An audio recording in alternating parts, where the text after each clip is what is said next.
2 minutes pour parler des passifs agressifs. Vous savez certainement que ça a été une expression et un typage de personnalité qui a été développé pendant la Deuxième Guerre mondiale par rapport à des soldats qui n'étaient pas ouvertement contre les ordres, mais qui au bout du compte créent des mesures passives comme l'entêtement, la procrastination, l'inefficacité sur le champ de bataille, etc.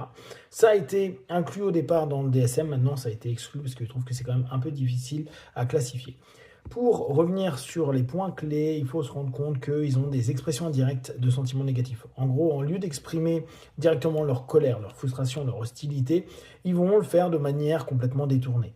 Vous allez voir souvent qu'il y a une dissonance entre les paroles et les actes. La personne peut être verbalement coopérative, mais d'un point de vue des actions, il va y avoir toujours un pas de recul ou un truc qui montre qu'il n'adhère pas complètement à ce qu'il est en train de dire.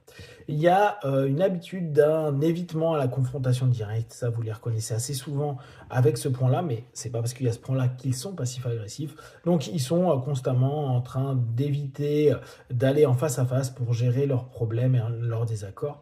Ils ont des notions hyper courantes que vous remarquez souvent, qui est la procrastination, l'obstruction, le déni. Vous pouvez avoir la mauvaise foi, le sarcasme, les compliments ambigus, les injonctions contradictoires, hein, les silences, le sabotage, le manque d'enthousiasme, etc. Faire l'idiot aussi et oublie des choses et aussi quelque chose de classique.